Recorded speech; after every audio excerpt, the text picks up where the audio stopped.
Hello, welcome back. Welcome to another article from the Lightpaper, a truth paper. See the link in the description where you can go onto the website, view the paper yourself, download it in PDF or subscribe. So this is the November 2020 edition and we're on page 7. And the article we're reading today is entitled Not Sufficiently Scared, and it's written by Neil McRae. Okay. Lockdown is the world's biggest psychological experiment, and we pay the price.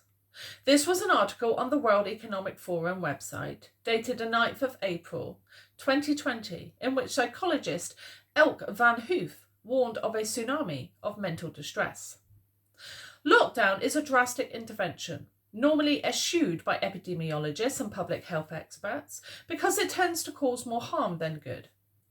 As the pandemic emerged earlier this year in China, it dominated news bulletins. I will interject here. I have seen that there have been some studies now which show that the virus may not have come from China and was circulating around the world back in 2019. I believe the earliest it's been discovered now was from samples taken in September 2019. And I think that might have been in the United States or Italy. I know that it has been found in a few different countries, of which the United States and Italy were two. So you might want to go and search for those online. Okay. Carrying on with the article. Everyone was talking about this new disease, while mostly carrying on with their lives as usual. Crucial to the government's strategy in changing people's attitudes to the virus was the Behavioural Insights team, founded after David Cameron, that's an ex-Prime Minister of the United Kingdom, was inspired by the book Nudge by Richard Thaler and Cass Sunstein. Instead of increasing taxes and banning unhealthy food and leisure activities, society would be gently coaxed into healthier choices. However, in response to COVID-19, the carrot was dropped in favour of the stick, with a sudden shift from soft to hard paternalism powered by propaganda. As those responsible for the Project Fear campaign against Brexit found, it is not easy to convince the general public of a mortal danger in their midst, because there are too many sceptics and free-thinkers. Something the Trilateral Commission, I'll interject here, wants to eradicate, referenced in the previous video, in the previous article. Okay, back to this article. Climate change alarmists have had the same problem. In the journal Nature Human Behaviour, J. van Bavel and colleagues, dated the 30th of April 2020, explained that panic is relatively rare in a society facing a threat. Instead, cooperation and orderly, norm-governed behaviour prevail, with people less likely to die from overreaction than from underreaction.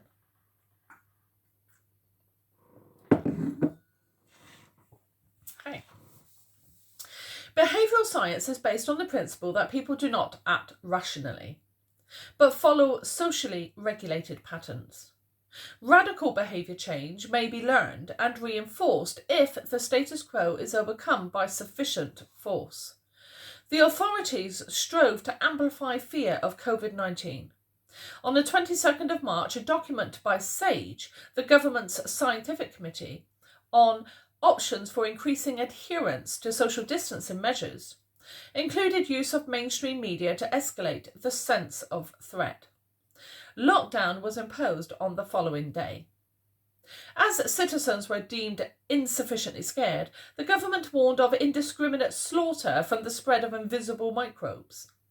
Daily COVID-19 death tolls were presented in live Prime Minister's broadcasts, without the context that around 1,200 people die of all causes every day in the UK. With images of patients on ventilators and the prospect of ambulances turned away from overwhelmed hospitals, the general public succumbed to fear of a virus that is actually a little more fatal than seasonal influenza. Through brainwashing tactics, mass hysteria was induced by the authorities to maximise control and maintain a state of emergency, with people helplessly depending on the state for survival. The internet is a double-edged sword in times of perceived crisis. Political polarisation leads to people taking opposing perspectives on the threat, with beliefs perpetuated by online echo chambers. Much of the populace may distrust the governing party, with conjecture on ulterior motives of emerging powers. While promoting solidarity, the fabled Blitz spirit, and referring to scientific expertise rather than partisan politics, the British government waged an information war on social, broadcast, print and outdoor public media, disseminating the official narrative and delegitimising differing or contrary views. No second medical opinions were allowed. Collaborating with multinational technology companies, the authorities quelled fake news and conspiracy theories by giving prominence to favourably slanted fact-checking websites, including the BBC Anti-Disinformation Unit. An important role was given to 77 Brigade, the British Army's cyber warfare unit, to suppress dangerous ideas about COVID-19.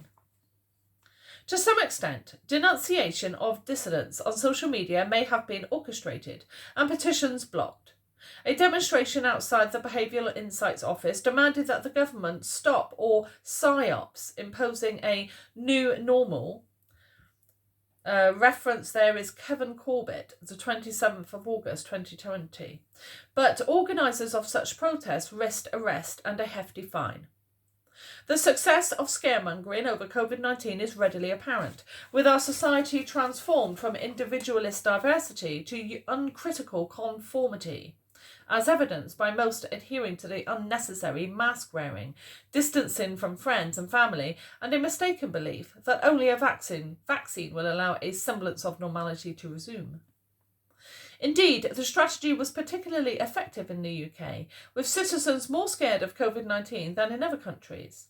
Reference there is Daily Telegraph, 6th of May 2020.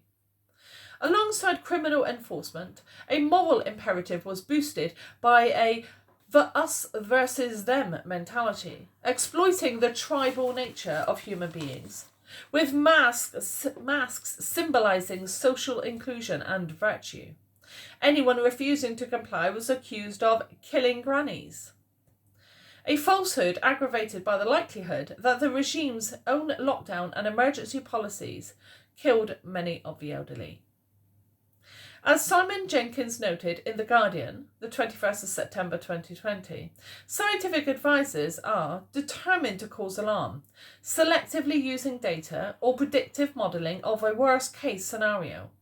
Fear is elevated by tricks, such as using the term cases, not for people who are ill or infected, but for anyone with a positive test result, using a PCR method that was not designed for screening of infectious disease. The known problem of false positives is ignored, even though acknowledged by the Prime Minister in interview. In government press conferences, no denominator is given either for tests or for deaths.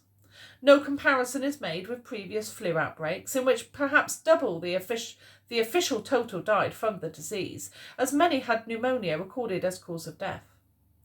COVID-19 recording is likely to be overestimated due to testing anomalies and low diagnostic threshold. Meanwhile, tens of thousands die from other illnesses due to reduced access to the NHS and general fear. Doctors and nurses are not being allowed to do their job. Mass hysteria is a collective flight from reason, but it does not necessarily manifest in people running around panicking like headless chickens. Indeed, the authorities have created a controlled anxiety, whereby people's minds are focused on a single threat, which may be averted if rules are obeyed. But as Scott Atlas of the US Coronavirus Task Force remarked on Unheard, 20th of October 2010, no competent government acts by instilling a climate of fear.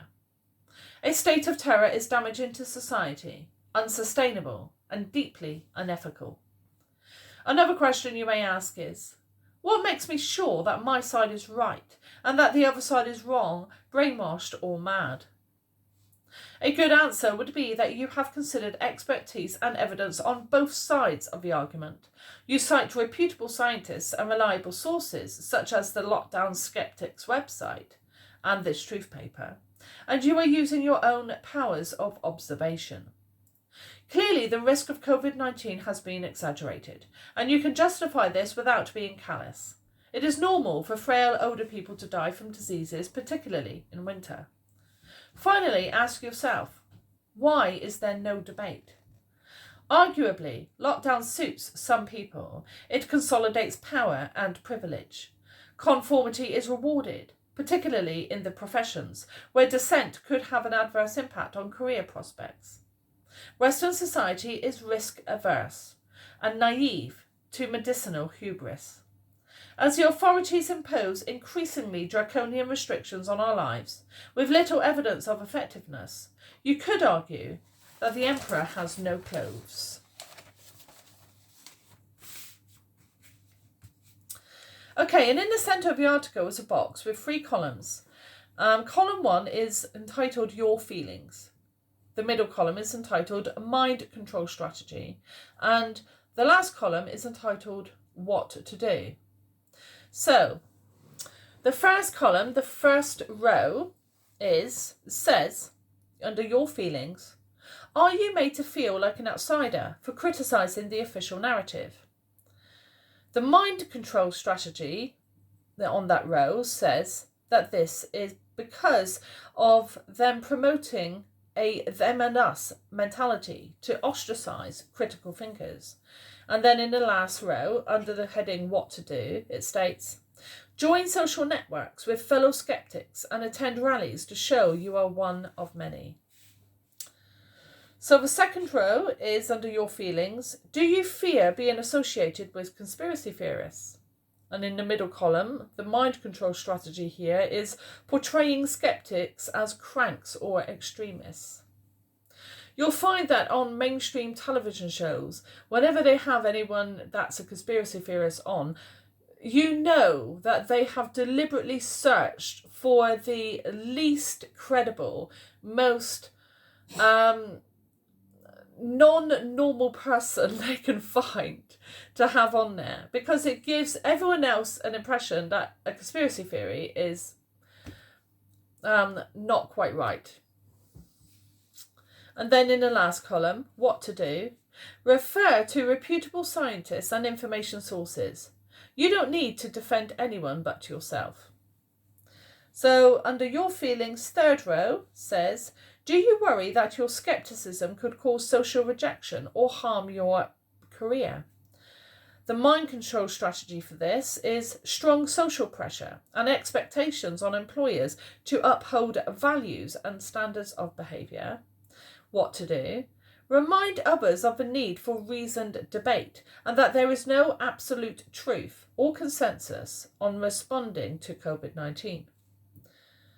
The next row, Your Feelings. Are you made to feel selfish or reckless for not complying with the COVID regime? The mind control strategy here is projection of bad traits on a minority. What to do? It is not selfish to maintain social contact whenever possible, while basic human rights are being denied. Fifth row, Your Feelings. Do you worry about being seen as a danger to others, potentially spreading germs that could kill a vulnerable person? The mind control strategy here is public health used as a means of totalitarianism. And what to do? Every winter we are at risk of catching or spreading a cold or the flu, but life goes on. Your Feelings. Have you felt criminalised? Mind control strategy. Coercive fear. Bear in mind, coercive behaviour control is illegal in the United Kingdom. What to do? Be aware of your rights. For example, not to wear a mask. If you are apprehended, do not accept a caution or pay a fine, as many COVID-19 rules are legally dubious. Okay, that's the end of this article. I hope you enjoyed it, and I'll see you in the next video. Take care. Bye.